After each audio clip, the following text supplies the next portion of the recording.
Hello friends, नमस्कार, Jai Jagannath. Welcome to my YouTube channel. चलंतु शुणिबा आजिर कहानी स्वार्थपर मनीष। शीत दिनिया राति, बाहर प्रबल ठंडा, बरफ भी पड़ुଥାଏ। रातिरे निआं जानी 6 जण लोक घेरी बसी थांते।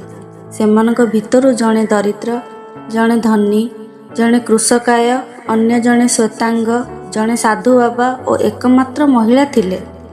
क्रमशः थंडा बढ़ी बढ़ी चली थाए।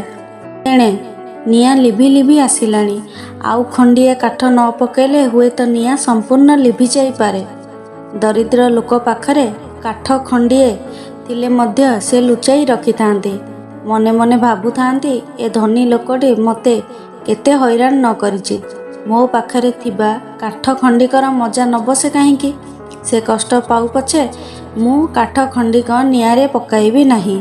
आजी से जाणु जे शीत कौन केते कष्टदायक।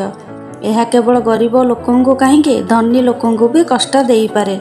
यह भाबी से काठ खंडिक निआरे न पकाई लुचेई रखिला। एबे धनी लोकटी भाबिला, मु तो जीवन रे काहाकु किछि देई नाही, केवल अन्य को ठकाठकी धन आहरण करिछि।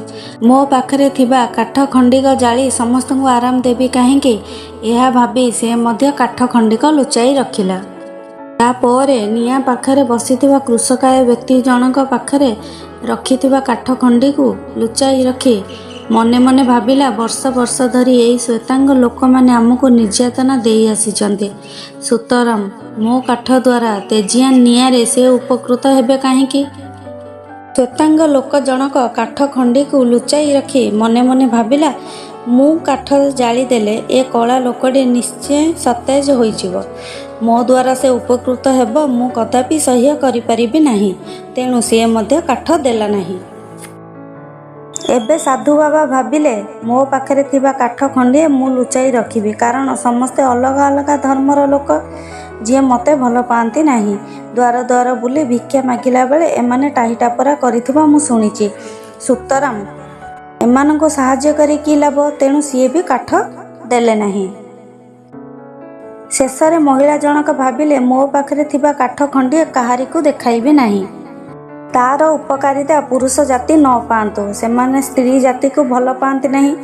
तेणु मो काठ खंडिकरे जलिबा निआर मजा एमाने चाखिबे काहींकी।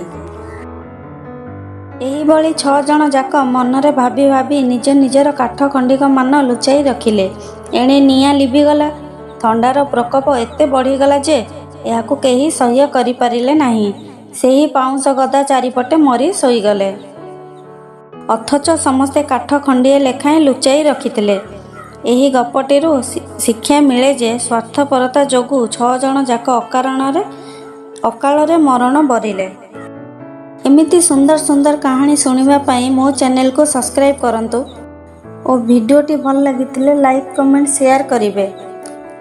कहानीटी शेष पर्यंत देखिथिबारु आपनकु बहुत बहुत धन्यवाद। जय जगन्नाथ।